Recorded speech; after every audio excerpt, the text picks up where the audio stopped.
The morning sun rose over New Haven like it did every day. The sky turned pink and orange over the farming fields that stretched for miles. Children ran through the streets, laughing and chasing each other before school started. The smell of fresh bread came from the bakery on Main Street. Sarah Chen stood in the observation deck of the small orbital station above the planet. She sipped her coffee and watched the peaceful world below. New Haven was home to 340,000 people. Farmers, teachers, doctors, and families who wanted a quiet life away from the crowded cities of Earth. There were no soldiers here, no weapons, no warships. The Galactic Accord promised that civilian colonies were safe. No one would dare attack defenseless people.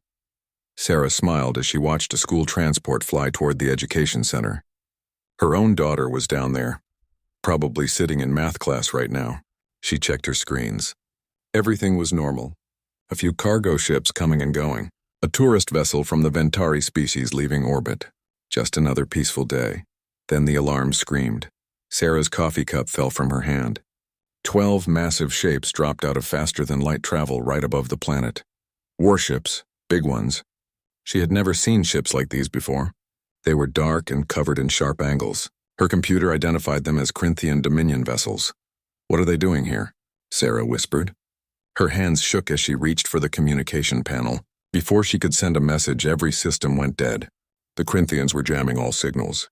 Nothing could get in or out. The first warship fired. A bright blue beam of energy struck the orbital station. Sarah was thrown against the wall. Alarms blared. Red lights flashed everywhere. She dragged herself to the emergency beacon. Her fingers flew over the controls. She had to warn someone. Had to tell Earth what was happening. Another blast hit the station. The wall exploded. Air rushed out into space. Sarah grabbed the edge of a console, her legs floating as the gravity failed. She punched the final button on the beacon with her last strength. A small signal burst out into space before everything went dark. Down on New Haven, people looked up at the sky. They saw the flashes of light. They didn't understand what they were seeing. Not yet. Then the bombardment began. Blue energy beams rained down from the sky. They hit the cities first. Buildings exploded into fire and dust. The school where Sarah's daughter sat vanished in a ball of flame. The hospital, the market, the residential areas, everything burned. People ran. They screamed. They tried to find shelter. Parents grabbed their children. The elderly fell and couldn't get up. The ships above didn't care. They fired again and again. Precision strikes on every population center. Marcus Wells was working in the deep mining tunnels when it started. The ground shook. Dust fell from the ceiling. He grabbed his radio but heard only static. Something was wrong. Very wrong. He ran toward the surface elevator, but his supervisor stopped him. "Don't go up there," the older man said, his face pale. "Look at the cameras." Marcus stared at the security feed. The city was gone. Just smoke and fire. His house, his wife. His little girl Emma, who was only 6 years old. He fell to his knees. "Get everyone into the deep tunnels," the supervisor ordered. Now, 200 miners and maintenance workers fled into the deepest parts of the mining complex. They sealed the doors behind them. Above them, the massacre continued. Corinthian ground forces landed in dropships. The aliens were tall, covered in scales, with razor-sharp claws and cold eyes. They moved through the ruins searching for survivors. When they found people hiding in basements or shelters, they killed them. No mercy, no prisoners. A Corinthian commander stood in the smoking remains of the colony's central square. Bodies lay everywhere. He clicked his jaw in what his species considered laughter. "Humans," he said to his second-in-command. "The galaxy said they were dangerous. They look like weak prey to me." "Should we search for more survivors?" the other Corinthian asked. "No need. Nothing could survive this. We'll report back that we found this colony abandoned. The Galactic Council won't question it. Humans are too weak to fight back anyway." The Corinthian fleet left after 6 hours. They disappeared into faster-than-light travel, leaving behind only death and silence. In the deep tunnels, Marcus Wells sat in the dark. Around him, 200 people cried. Some were injured. All were in shock.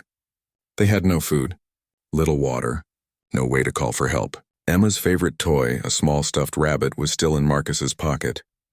He had grabbed it that morning, planning to return it to her after work. His hands wouldn't stop shaking. Emma loved that rabbit. She slept with it every night. She would never sleep again. An engineer named Sarah Park checked the tunnel's communication equipment. "The jamming is gone," she said quietly. "But I can't reach anyone. All the relay stations are destroyed." "There's one chance," Marcus said.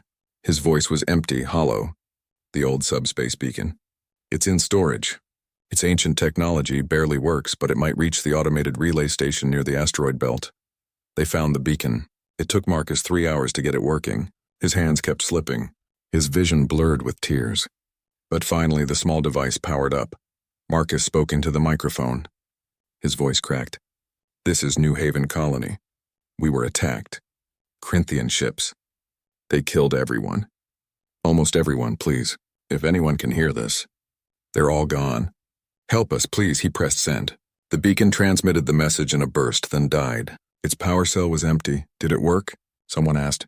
"I don't know," Marcus said. He pulled Emma's rabbit from his pocket and held it against his chest. "I don't know." Above them, New Haven burned. The beautiful farming world was now a graveyard. 340,000 people were dead. The Corinthian Dominion had broken the most sacred law in the galaxy. They had attacked defenseless civilians, but the Corinthians didn't know one important thing about humans. They thought humans were weak. Prey animals. Easy targets. They were about to learn how wrong they were. In the cold void of space, Marcus's desperate message traveled through the dark. It bounced off an automated relay station, then another, and another, moving faster than light, racing across the emptiness, carrying its terrible news toward home, toward Earth, toward a species that protected its own. Admiral James Kovac was drinking his morning tea when the world changed. He sat in his office at United Terran Command headquarters in Geneva, reading reports about supply chains and training schedules. Boring work, but necessary. Earth had been at peace for 12 years. The galaxy seemed stable. His communication panel beeped. An urgent message from the Deep Space Monitoring Division. Kovac opened it, expecting another false alarm. Instead, he read the words 3 times before they made sense. New Haven. Attacked. Everyone. Gone. The message was broken, unclear. The signal was weak. But the automated relay station had picked it up and sent it straight to command. Kovac's hand tightened around his teacup. This had to be a mistake. No one attacked civilian colonies. The Galactic Accord's laws protected them. Every species in the galaxy agreed. Civilian colonies were off limits. He called his intelligence officer. "Get me everything we have on New Haven, right now." Within minutes, his screen filled with information. New Haven Colony. Population 340,000. No military presence. Agricultural world. Last communication was 2 days ago. Everything routine and normal. Kovacs tried to raise the colony on the FTL communication system. Nothing. Dead silence. He tried the orbital station. Nothing. Every relay satellite near New Haven was not responding. "Sir, we have a problem," his intelligence officer said. "I just checked the automated monitoring systems. New Haven's energy signature is wrong." "Way wrong." "What do you mean?" "The power output from the colony dropped to almost 0 about 2 days ago. At the exact time that message was sent. Something happened there." Kovac stood up. His teacup fell to the floor and shattered. He didn't notice. "Wake up the Terran Council. Emergency session, now, and get me Captain Rodriguez. Tell her to prep the Wraith for immediate launch." The Wraith was Earth's newest stealth reconnaissance ship. It could slip through space without being detected. If something bad happened at New Haven, the Wraith would find out. The Terran Council met in the emergency chamber. 30 representatives from Earth's unified government. They watched as Kovac explained the situation. "This can't be right," one council member said. "The Galactic Accord protects civilian worlds. No species would dare break that law." "Then where is New Haven?" Kovac asked. "Why can't we contact them? Why did we receive a distress signal?" "Send the Wraith," the council decided. "Find out what happened. But don't jump to conclusions. This could be a technical failure. A natural disaster." Deep in his gut, Kovac knew it was worse than that. Captain Elena Rodriguez pushed her ship to maximum speed. The Wraith crossed the distance to New Haven in 4 days instead of the usual week. When they dropped out of FTL travel at the edge of the system, Rodriguez felt her blood turn cold. "Sensors are picking up debris," her tactical officer said. "Lots of it. Orbital station is gone. Satellites are destroyed. Rodriguez moved the Wraith closer, staying hidden with their stealth technology. Through the ship's powerful telescopes, they could see New Haven. The cities were ruins. Smoke still rose from some areas. Entire sections of the planet's surface were burned and scarred. Rodriguez had seen battle damage before. This was systematic destruction. Someone had deliberately tried to kill everything on that planet. Scan for weapon signatures, she ordered. Got something, Captain. Energy weapons, high-powered plasma cannons, and the radiation signature matches. Corinthian Dominion technology. Rodriguez closed her eyes. The Corinthians, an aggressive species from the other side of known space. They'd been pushing at borders, testing limits, but to attack a civilian colony? That was insane. Life signs? She asked, not wanting to hear the answer. Scanning. Wait, I'm getting something. Deep underground. Very faint. Maybe 200 people, Captain. Survivors. Rodriguez landed the Wraith near the mining tunnels. She and her security team found the sealed entrance and cut through. Inside, they found 200 terrified, starving people. They had been trapped in the dark for 5 days. Marcus Wells stumbled forward when the doors opened. He held a small stuffed rabbit in his hands. His eyes were empty. They came without warning, he told Rodriguez. They killed everyone, my wife, my daughter. Everyone. They just laughed. I heard them laughing. Rodriguez recorded everything. Every testimony. Every detail. Her crew documented the destruction. Thousands of photos. Video footage of the ruins. Evidence of Corinthian weapons. Bodies still lying in the streets. When the Wraith returned to Earth, Rodriguez delivered her report to Admiral Kovac. He watched the footage in silence. 340,000 civilians dead, murdered. While the galaxy's laws did nothing, the Council released the information to the public. Earth saw the images. The whole planet stopped. People watched in horror as the news showed New Haven's destruction. They saw the bodies, the ruined cities, the crying survivors. Rage swept across Earth like wildfire. Protests filled every major city. Millions of people demanded action. The Galactic Council sent Earth a message expressing deep concern and promising diplomatic pressure on the Corinthian Dominion.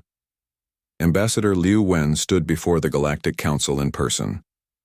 The chamber was full of alien species, all looking uncomfortable. You offer us condolences, Liu said. Her voice was ice. You promised diplomacy, but where was your protection when our people died? Where was the sacred Galactic Accord? You have shown us that your laws only protect those you deem important. Humans apparently are not important enough. An alien council member tried to speak. We will impose sanctions. Keep your sanctions, Liu interrupted. Earth will handle this ourselves. She walked out. Behind her, she heard the council chamber erupt in shocked conversation. They thought humans would accept diplomatic solutions. They were wrong. Earth formally withdrew from the Galactic Accord's military limitation treaties. The galaxy had forced humanity to keep their fleet small, to rely on collective security. That collective security had failed. Admiral Kovac stood in the war room beneath Geneva.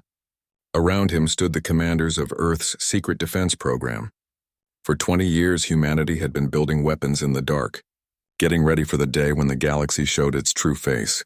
They called it the Terra Defense Initiative, a fleet of warships hidden in the asteroid belt. Experimental weapons that pushed the limits of physics, the best-trained crews in human space. Kovac looked at the tactical display. 100 warships. Enough firepower to burn a world, all hidden, waiting for this exact moment. Activate Operation Righteous Fury, Kovac ordered. Target Corinthian home system. Mission, make them pay. The fleet commanders nodded. No one smiled. This wasn't about glory. This was about justice. In shipyards hidden among the asteroids, the fleet came to life. Crews reported to their stations. Weapons were loaded. Engines powered up. 100 ships, all painted black, all carrying humanity's anger. Admiral Kovac boarded the flagship, the TFS Indomitable. He stood on the bridge and looked at his officers. Young men and women who had joined the fleet to protect humanity. Now they would show the galaxy what that meant. Send no warnings, Kovac said. Make no demands. We're not going there to talk. We're going there to end this. The Corinthians thought humans were weak. Pray. Let's teach them the truth. The fleet began to move, 100 ships slipping out of the asteroid belt.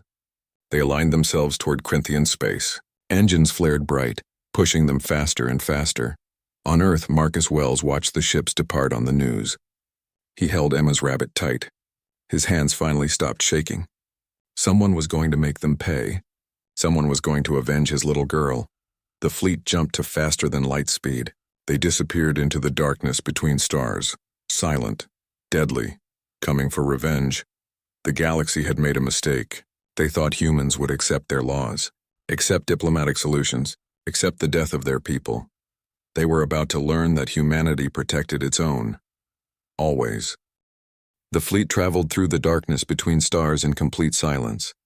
No communication with Earth, no messages sent to anyone. Admiral Kovac wanted total surprise. The Corinthians would not see them coming until it was too late. Kovac walked through the corridors of the Indomitable every day. He saw his crew at their stations. Young faces, determined faces, angry faces. Every person on these ships knew what happened at New Haven. They had seen the footage. Read the names of the dead. This wasn't just another mission. This was personal. In the mess hall, groups of soldiers and crew members sat together. They didn't talk much. When they did, it was always about the same thing. My cousin was at New Haven, a young engineer said quietly. She was a teacher, 26 years old. I had friends there, another person said. Good people. They just wanted to grow food and raise their kids.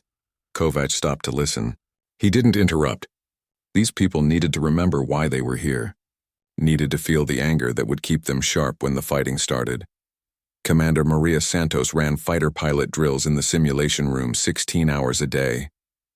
She pushed her pilots hard, made them practice the attack run again and again until they could do it in their sleep. Her brother had been at New Haven. He worked at the hospital that was now just a crater in the ground. Again, she told her pilots after they completed another simulation, faster this time. When we hit them perfect. No mistakes, no mercy. The pilots climbed back into their simulation pods. They trusted Santos. She was the best fighter pilot in the fleet. If she said they needed to be perfect, they would be perfect. In the medical bay, Dr. Yuki Tanaka prepared for casualties. She organized supplies, checked equipment, trained her medical team. She hoped she wouldn't need any of it. But she'd been in combat before. She knew what war looked like. Will there be many wounded? A young nurse asked her. I don't know, Tanaka said honestly. We've never fought the Corinthians before. We don't know how good they are. We just know they're willing to kill civilians. That makes them dangerous. Deep in the ship's intelligence section, Marcus Wells stared at screens filled with Corinthian military data. Kovac had asked him to join the mission. Marcus almost said no. He was just an engineer. But then he thought about Emma, about making the people who killed her face justice. So he came. Now he studied Corinthian fleet formations, their weapon ranges, their tactics. He wanted to know everything about them, wanted to find every weakness, every mistake they might make. Their shields are strong at the front, he told Kovac during a briefing, but weaker on the sides and rear, and they keep their ships close together, too close. If we can break their formation, they'll get in each other's way. Kovac nodded. Good work. Keep analyzing. I want to know these ships better than their own crews do. Every day, the War Council met in the command center. Kovac and his senior officers gathered around a holographic display of the Corinthian home system. They planned every detail of the attack. Every ship had a specific target. Every pilot knew their exact attack vector. We'll drop out of FTL here, Kovac pointed to a spot in the hologram. Right on top of their third fleet. They'll be in orbit around their main world. Probably with shields down, weapons cold. They think they're safe at home. What if they have patrol ships that detect us coming? An officer asked. They won't, Kovac said. Our stealth technology is better than anything they have. We'll be on top of them before they know we're in the system. What about civilian casualties? Another officer asked. Their homeworld will be right there. Kovac's face hardened. We target only military installations. Only warships. We're not like them. We don't kill defenseless people. But their fleet? Their military command? Those are legitimate targets, and we're going to destroy them. At night, when most of the crew slept, young pilot Jackson Reed sat in his bunk and wrote a letter on his data pad. He was 22 years old. This would be his first real combat. Maybe his last. Dear Mom and Dad, he typed. If you're reading this, it means I didn't make it back. I want you to know I'm not scared. Well, maybe a little scared, but mostly I'm angry. angry about what happened to all those people at New Haven. They deserve justice. We all do. I'm proud to be part of this fleet. Proud to serve with these people. Whatever happens, we did the right thing. I love you both, Jackson. He saved the letter and set it to send automatically if he didn't return. Then he lay down and tried to sleep. Tomorrow they would run another combat simulation. He needed to be sharp. The reconnaissance drones traveled ahead of the fleet, invisible and silent.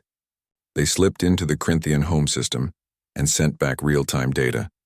Images of the Third Fleet sitting peacefully in orbit. 12 massive warships, the same ones that attacked New Haven. They floated above the Corinthian homeworld with their weapons powered down, arrogant, comfortable, safe, or so they thought. The intelligence reports showed something that made Kovach's blood boil. The Corinthians were celebrating. They had reported to the Galactic Council that New Haven was abandoned when they arrived. A complete lie, and the Council accepted it without question. The Corinthians were throwing parties, giving medals to the officers who led the attack. War leader Thrak, the Corinthian commander who ordered the massacre, received the highest honor his species could give. The images showed him standing proudly while other Corinthians praised him for his tactical brilliance in claiming new territory. Kovach showed the images to his senior staff. No one spoke. The rage in the room was thick enough to cut. 3 days, Kovach said quietly. In 3 days, Thrak is going to learn what tactical brilliance really looks like. The final briefing happened 12 hours before the attack. Every crew member attended via video link. Thousands of faces filled Kovach's screen. He looked at each section of his fleet. The fighter pilots, the gunners, the engineers, the medical staff, the Marines who would board any disabled Corinthian ships. I'm not going to lie to you, Kovach said. What we're about to do is dangerous. Some of us might not come home. But we're doing this for the right reasons. 340,000 civilians died at New Haven. The galaxy did nothing. The Galactic Council did nothing. So we're going to do something. He paused, making sure everyone could see his face. We're not doing this for glory. We're not doing this to conquer or to steal. We're doing this because it's right. Because those people at New Haven deserve justice. Because we need to show the galaxy that humans protect their own. Always. No matter what. The crew watched in silence. When we drop into that system, we're going to hit them with everything we have. Fast, hard, perfect. We're going to show them what happens when you hurt defenseless people. We're going to show them that humans are not prey, not victims. We're the species that fights back. Kovach stood straighter. For New Haven. For the 340,000. For every human who ever thought the galaxy would protect them. Let's go teach these bastards a lesson they'll never forget. The crew erupted in a roar that echoed through every ship. Oh, cheers. Just a deep, angry sound of determination. The fleet reached the edge of Corinthian space. The ships formed up in perfect attack formation. Every weapon was loaded. Every shield was ready. Every pilot sat in their cockpit with hands on the controls. Kovach sat in the command chair of the Indomitable. His hands were steady. His mind was clear. He thought about Sarah Chen, who died trying to warn Earth. About Marcus Wells, who lost everything. About 340,000 people who just wanted to live peaceful lives. All ships report ready, Admiral, his tactical officer said. Kovach nodded. Engage stealth systems. Prepare for FTL jump. Target coordinates locked? Yes, sir. We'll drop right on top of them. Good. Kovach looked at his bridge crew. Execute Operation Righteous Fury. Show them what Earth does to monsters. The fleet jumped. 100 warships disappeared into faster-than-light travel for the final time. When they emerged, the Corinthian Third Fleet would be waiting, and humanity would deliver justice with fire and steel. The Corinthian Third Fleet floated peacefully in orbit above their homeworld. 12 massive warships, their shields down, weapons on standby. The crews were relaxed. Many were sleeping. Some were in their mess halls eating and celebrating their recent victory at New Haven. War leader Thrak stood on the bridge of his flagship, looking down at the planet below. He felt proud. The High Command had praised him. His name would be remembered as the leader who expanded Corinthian territory. Those humans had been so easy to kill, weak prey just like he thought. Then space itself seemed to tear open. 100 human warships dropped out of FTL travel directly above the Corinthian fleet. The surprise was total, complete. The Corinthians didn't even have time to raise shields. Admiral Kovach's voice boomed across all frequencies. Every Corinthian ship heard it. Every communication system on the planet below picked it up. 3 words, cold and final. For New Haven. The Indomitable fired first. A kinetic round launched from its rail cannon at 30% the speed of light. The projectile hit Thrak's flagship before anyone could react. It punched through the unshielded hull like it was paper. The round went straight through the ship from top to bottom. Secondary explosions rippled along the Corinthian vessel. Half the ship simply ceased to exist in a ball of fire. The rest of Earth's fleet opened fire at the same moment. The darkness of space lit up with weapons fire, kinetic rounds, plasma beams, missiles. All of it poured into the Corinthian fleet with devastating accuracy. A Corinthian warship to the left of the flagship tried to raise shields. It was too slow. 3 human ships targeted it at once. The wildfire missiles hit first. Plasma so hot it melted through the hull. Then the kinetic rounds finished it. The Corinthian ship broke apart in chunks. Scramble all fighters. Return fire!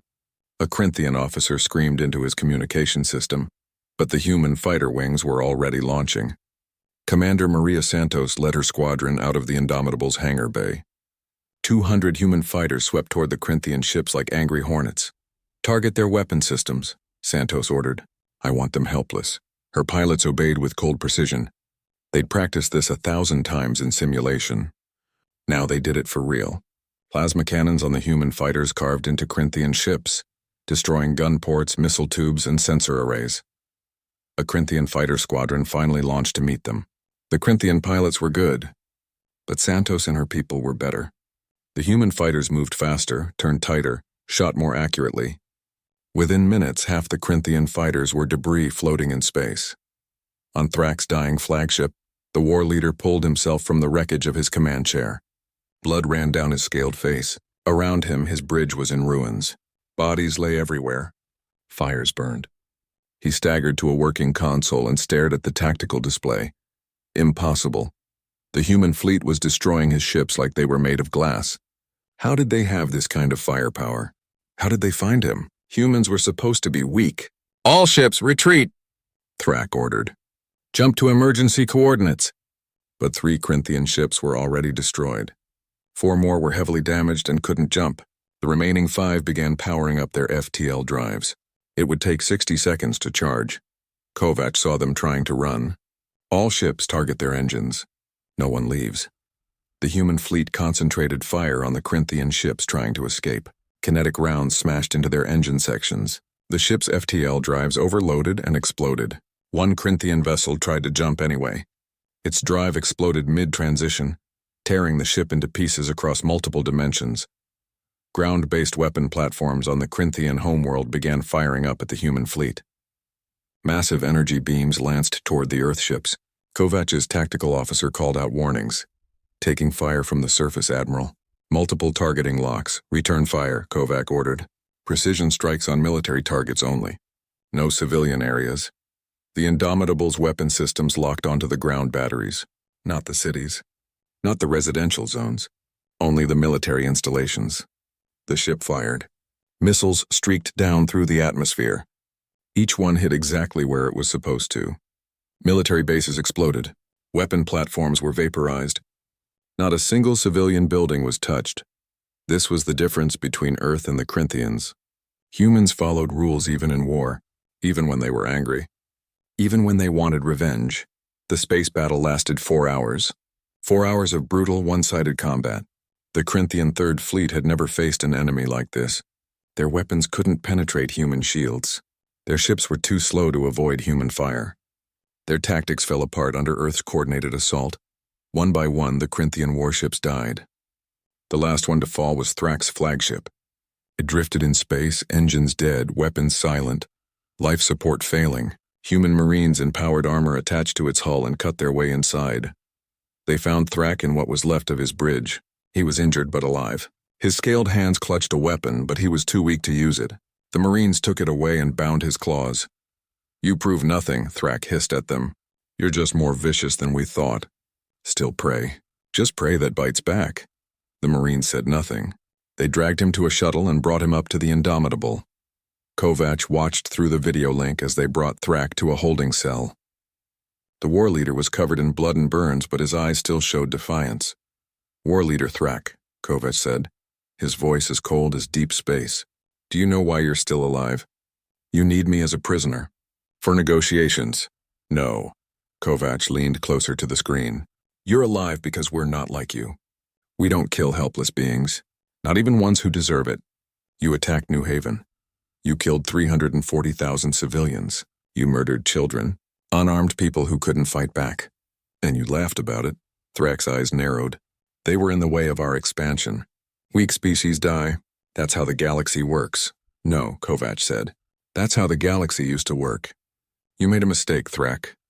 You thought humans were weak because we value life. Because we try to be peaceful. You confused kindness with weakness. Now you know the truth." "What truth?" "That humans are the species that protects its own. Always. You touched our people. You killed our civilians.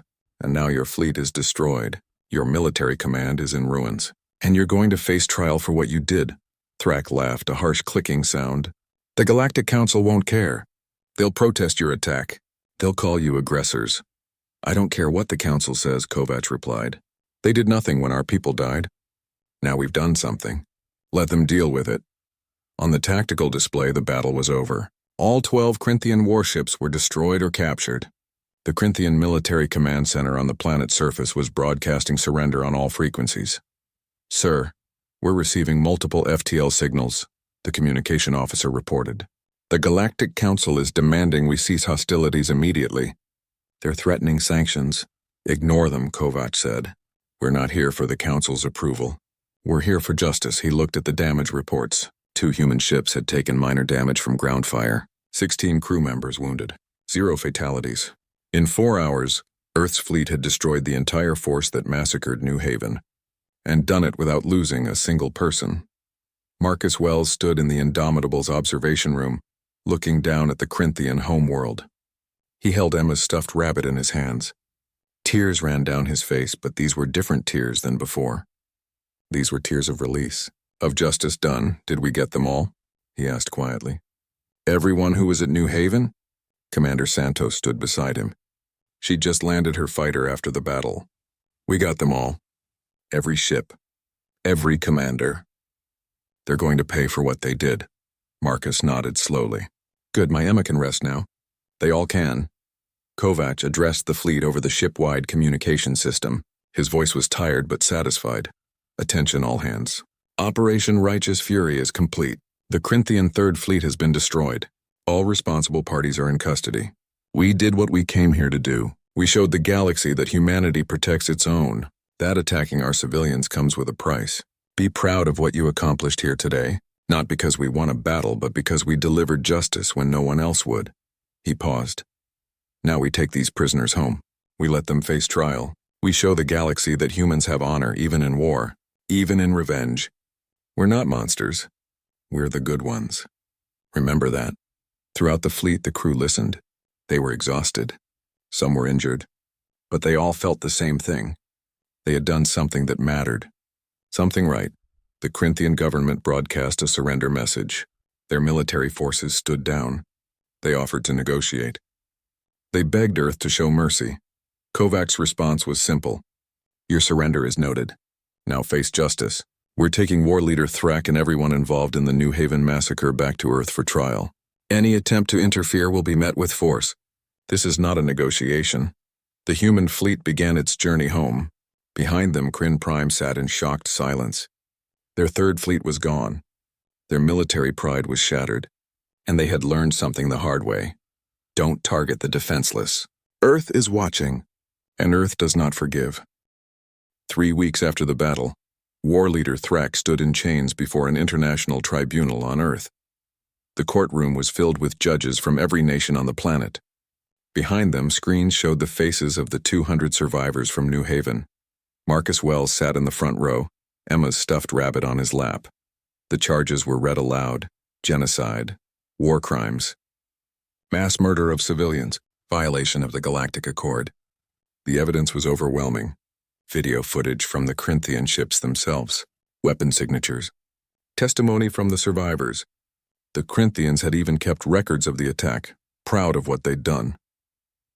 Thrak stood silent as the evidence was presented. His defiant expression never changed. He didn't deny anything. Why would he? In his mind, he'd done nothing wrong. Humans were just prey, weak beings to be pushed aside. The lead judge looked at him with cold eyes. War Leader Thrak, you have been found guilty of all charges. Under Earth law and the laws of war recognized across the galaxy, you are sentenced to life imprisonment. Your assets and those of the Corinthian Dominion will be seized to pay reparations for the rebuilding of New Haven. You can't, Thrak started to protest. We can, the judge interrupted, and we will. Your government has already agreed to our terms. They have no choice. Their fleet is destroyed. Their military is broken. They will pay for what they did. Thrak's eyes widened. For the first time, fear showed on his scaled face. Life in a human prison. Never going home. Never seeing his own world again. This was real. The consequences were real. As guards led him away, Marcus Wells stood up. Thrak, he called out. The Corinthians stopped and looked at him. Marcus held up the stuffed rabbit. This was my daughter's. Her name was Emma. She was 6 years old. She loved to draw pictures and sing songs. You killed her. I want you to remember that. Every day in your cell, I want you to remember Emma and the 340,000 others you murdered. Thrak said nothing. What could he say? He was led away to his cell. He would live, but he would never be free again. The Galactic Council chamber was in chaos. Representatives from 100 species argued and shouted. Some demanded that Earth be punished for attacking the Corinthians. Others quietly admitted the Corinthians deserved what they got. A few species openly praised Earth's actions. Ambassador Liu Wen stood at the human podium, calm and composed.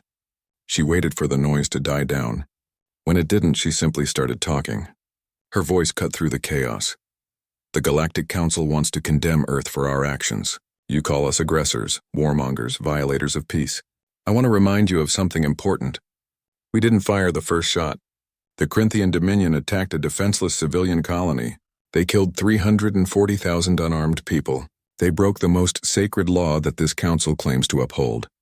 A council member tried to interrupt. Liu ignored them. Where was the council when New Haven burned? Where was the protection you promised? You offered us condolences, diplomatic pressure, sanctions that would take years to mean anything. Meanwhile, our people were dead and the Corinthians were celebrating. So yes, we took action. We enforced the laws you wouldn't enforce. We protected our people when you refused to. You destroyed an entire fleet, someone shouted.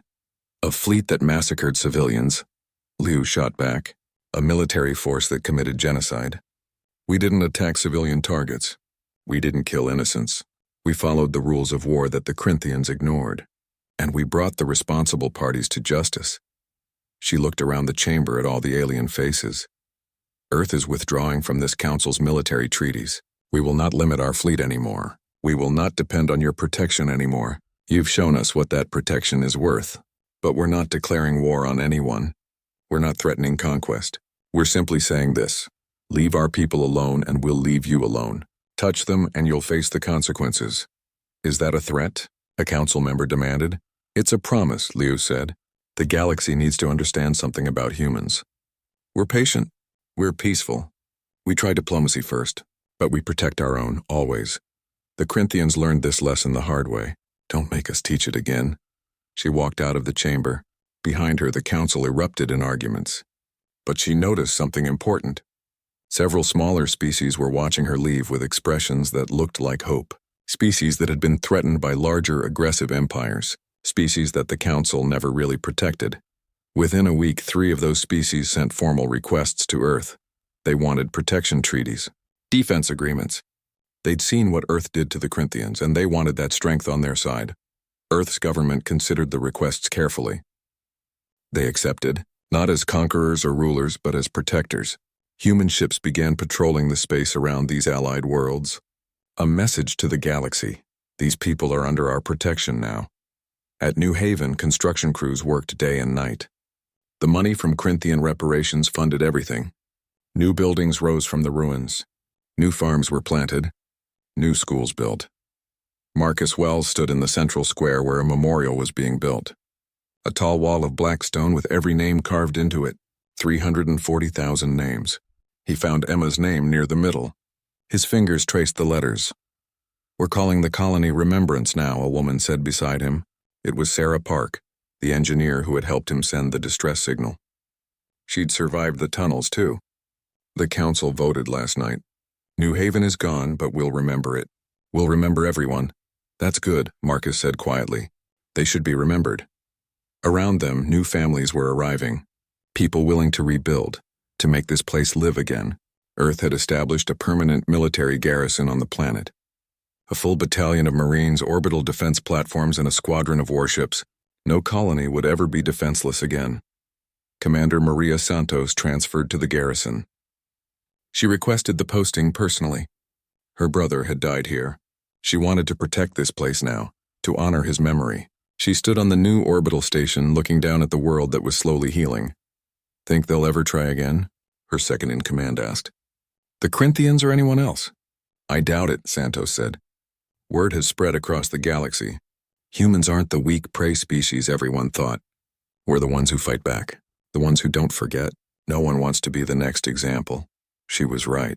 Across known space, aggressive empires quietly pulled back their expansion plans. Species that had been testing human borders suddenly found other directions to explore. The Corinthian Dominion became extremely cooperative with all human requests. In a military academy on Kryn Prime, young Corinthian cadets watched footage of the battle. They saw their mighty Third Fleet destroyed in 4 hours. They saw war leader Thrak dragged away in chains. It was required viewing now. Every Corinthian soldier had to watch it. The instructor, an old veteran with scars from the battle, spoke to the class. "This is what happens when you confuse kindness with weakness." The humans tried peace. They followed the rules. They trusted the Galactic Council's protection. And when that failed them, they showed us what they really are. "What are they?" a young cadet asked. "Apex predators," the instructor said. "They're a species that evolved by surviving everything their world threw at them.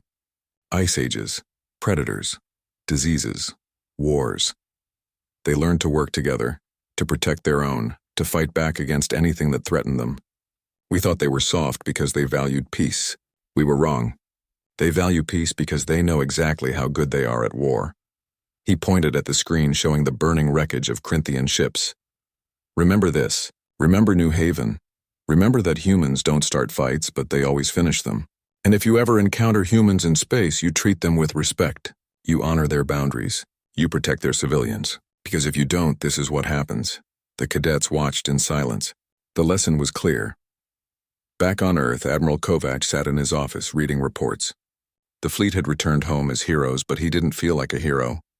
He felt tired. Satisfied that justice was done, but tired. His communication panel beeped.